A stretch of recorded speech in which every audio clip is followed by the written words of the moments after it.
Hello everyone, and welcome back to The Global Journey. If you're new here, don't forget to hit that subscribe and turn on the notification bell so you never miss our exciting videos. Today, we're going to talk about Roger Bacon biography. So let's get started. This is the story of Roger Bacon, the man who dared to look into the sky. Roger Bacon was born in 1214 A. in a village called Ilchester, England. His father was a local landowner, and his mother was the daughter of a sheriff, so he came from a pretty well-to-do family. He probably received a good education for the time period, but we don't know much about it because he didn't write anything down. This wasn't unusual at the time. Literacy was uncommon, and most people didn't leave behind any records of their lives. But it's also possible that Bacon purposely tried to hide his past, possibly to protect his family from the consequences of his radical ideas. What we do know is that Bacon went to Paris to study at the University of Paris. At the time, this was one of the best universities in Europe, founded in the 12th century by Pope Gregory VII.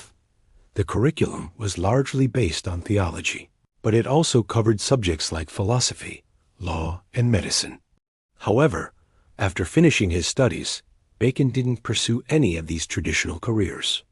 Instead, he became an itinerant preacher, traveling around the country, spreading the word of God.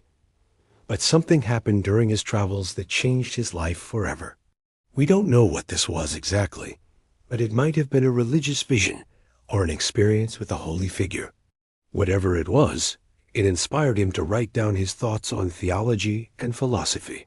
And this is when he began writing some of his most famous works, including his book, The Secret of the Secrets of Heaven. In this book, he describes his theories about the end of days and the second coming of Christ.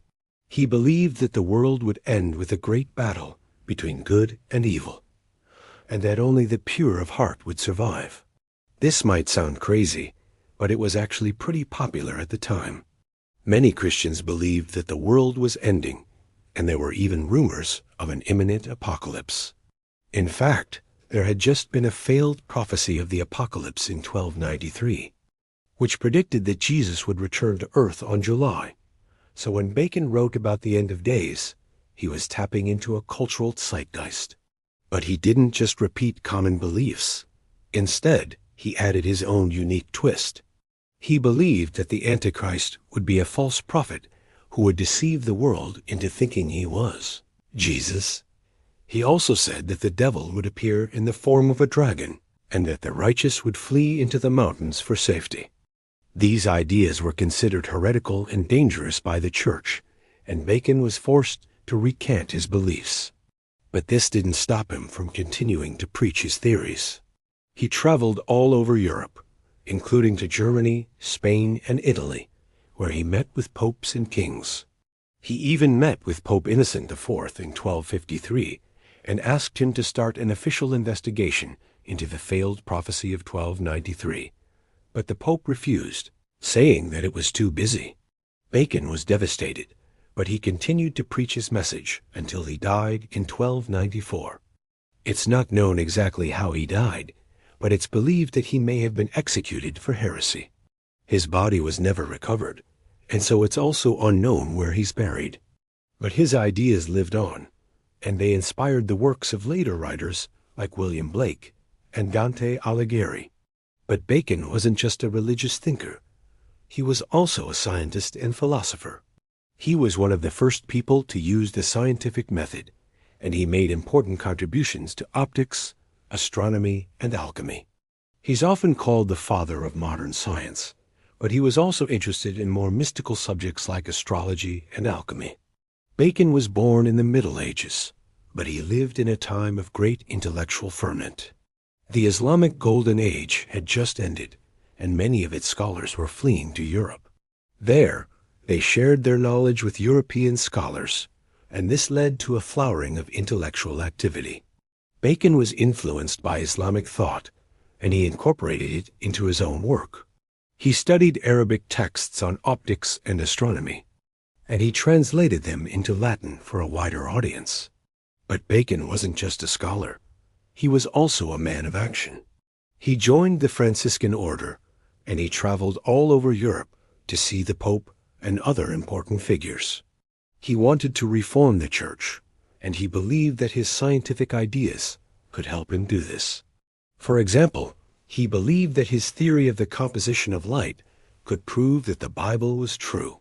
Bacon was a brilliant writer, and he wrote extensively on a variety of topics.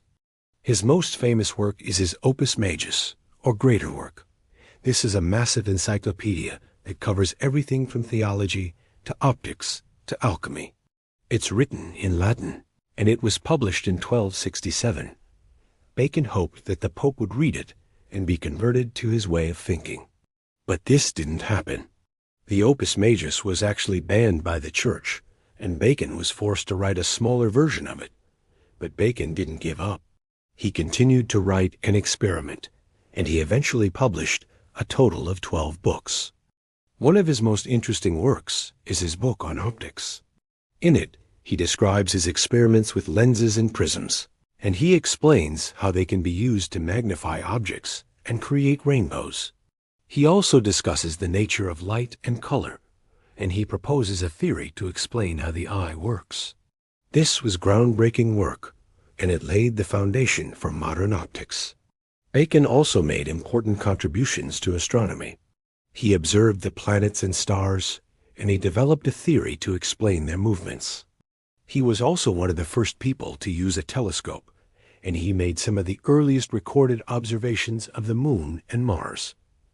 His astronomical work was also groundbreaking, and it helped pave the way for modern astronomy. But Bacon wasn't just a scientist. He was also a philosopher and theologian. He wrote extensively on these subjects, and he developed his own unique way of thinking about the world. He believed that the Bible was literally true, and he used his scientific knowledge to prove it. For example, he argued that his theory of the composition of light proved that the creation story in Genesis was true. But Bacon's ideas were too radical for the Church, and he was eventually declared a heretic. He was forced to recant his beliefs, but he continued to write and teach in secret. His ideas spread, and they influenced the works of later writers like William Blake and Dante Alighieri.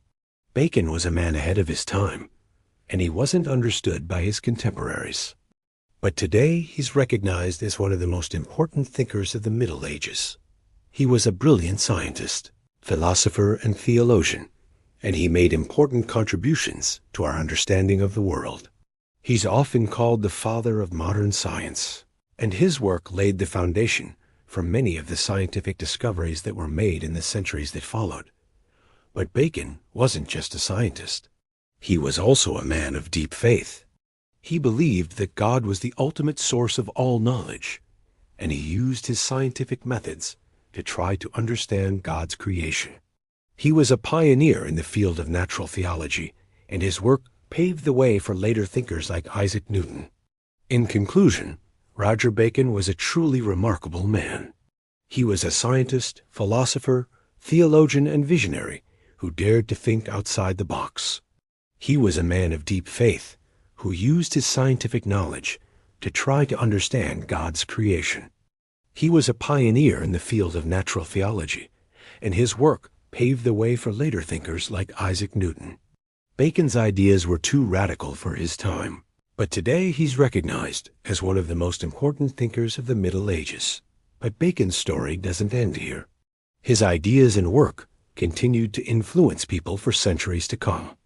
In fact, his work is still studied today, and his theories are still being tested.